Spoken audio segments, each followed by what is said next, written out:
This course will show you advanced hierarchy-based techniques that can take designs from this to this really easily. So this course covers advanced design techniques in visual hierarchy, and it assumes that you already know the basics of hierarchy. But simply put, visual hierarchy is the arrangement of elements to guide the viewer's eye through content in order of importance. Great, so now that's out of the way, here's a sci-fi poster that will perfectly illustrate the first useful hierarchy-based tip. Something few people actually even talk about. Let's remember that the job of hierarchy is to create levels of importance on a design or content. And on this poster here, we can say the title in the middle and the text at the bottom are the most important areas. And yes, they already stand out at the moment, but we can actually improve things here. And instead of messing around with size and color changes, which are quite basic, let's first apply a Gaussian blur to this layer copy. Now this technique, like most techniques, will not work on every single design or every single design situation, but it's really handy to know so when it is needed, you can just pull it out and use it. Now I'm going to take the eraser tool with a low opacity setting, and I'm going to begin to reveal the most important aspects of the design that I want to be most obvious. I can also actually lower the entire layer opacity slightly as well. But as you can see here, by erasing the areas of importance and creating a blurred background, we can generate hierarchy by emphasizing the most crucial parts of the content, and we blur the rest into obscurity. I also think this poster looks better with parts of it blurred out anyway. If you set them side by side, I do think the revised design does look better. But hey, cast aside your personal opinion for a moment. I'm merely showing you hierarchy techniques that you can take to your own designs and your own situations and use them in your own way. So yeah, consider blurring parts of your design to increase that hierarchy. Now, I'm a busy man and a busy designer, and I never learned how to code. So one way that I managed to actually create websites or marketing materials that actually look good is by using Framer. One thing that helps me with saving time is the library of 700 plus templates, which gives us a lot of starting options. So for example, this 3D template is looking pretty dope. Now, like I said, with Framer, everything is just so quick and so easy, even if you're someone like myself who just doesn't want to mess around with code. And I can make social links here way more interesting compared to the static appearance they have now. And I can actually come in and add a hover effect here under the effects panel.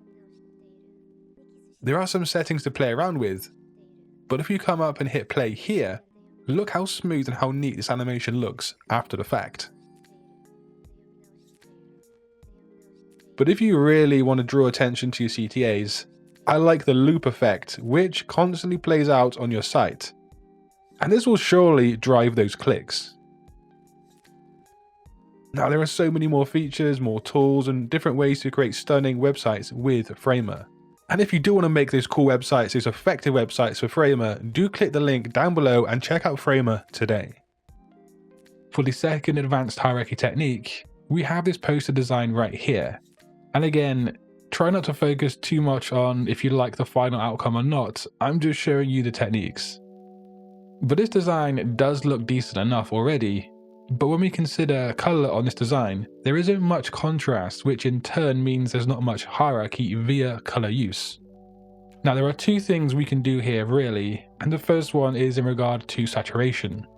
Basic hierarchy simply looks at using color, but here we're going to look at saturation specifically. I could directly desaturate the statue head here, but that wouldn't look professional enough. So instead, I'm going to come to the gradient map and flick things over to grayscale almost. And this does represent a desaturation of color on the statue.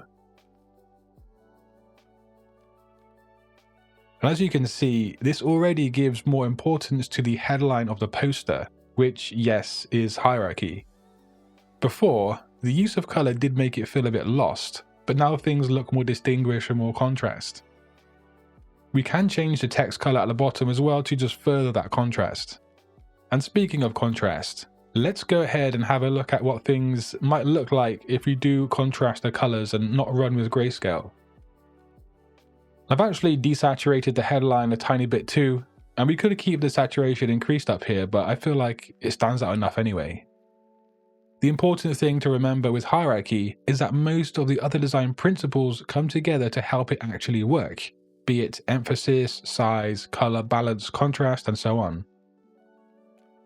The next advanced tip when it comes to creating hierarchy on your designs is something called pattern disruption. And here's the front of a business card design, which doesn't look that bad actually. Applied in the background is a geometric pattern, and this is the pattern we're going to disrupt to create hierarchy. So what I'm going to do is to take the basis of the pattern and shift it over to the left. It's important here to grab the same color as the background and just slightly highlight it above its original hue. So instead of having this pattern continue across the design, we can create a disruption which by human nature will create hierarchy. This new shape layer is just a quick way to apply the color and pattern disruption that I need. So as you can see from the right to the left, we have a pattern that then stops and is disrupted, and this causes the viewer to automatically move the eye to the expanse of space. And now that we do have this expanse of space created on the left, we can arrange the information to be the highest level of importance within this space, which is, yes, of course, the design principle of hierarchy. I am wondering, however, if we flip the design so the viewer starts from the left and follows the pattern over to the right, towards a disruption that way. Maybe that'll look better. But yeah, I'm not sure which one I prefer actually. And again, importantly, like with all techniques today, there will be a time and a place for this technique, but it won't be needed on every single design. Now this technique is one of my most favorites, mainly because it's so easy and quick to do, but at the same time, it's hugely effective. Here we have a landing page design that, quite frankly, isn't looking too good. Yes, we have hierarchy because the left edge has a bright, bold blue section that highlights and emphasizes the text. And obviously I've gone ahead and used size to create hierarchy between the two text boxes. But I want to add a neat and visually appealing level of hierarchy that not only looks good, but which is clever. So what I'm going to do is I'm going to delete this image and delete that blue box. I'm then going to bring on this modern architecture-based image. And as I scale and position it on the design, how or why do you think hierarchy is created or helped on this revised design? Sometimes it's so helpful to use leading lines or cues to create hierarchy. And as you can see, this building has leading lines that usher and move the eye up to the left corner. It's something everyone will subconsciously feel, but most of the time only designers will realize why this building has leading lines and how it's actually ushering the view upwards. Now this could also be seen as asymmetrical balance, but the fact we have directional lines and movement that point to the most important information does create hierarchy. Remember how I said that other principles come together to help and actually create hierarchy? That's just how it is and that's how it works. But if you'd like to learn more about graphic design principles or hierarchy, just click that video on screen. But until next time guys, design your future today.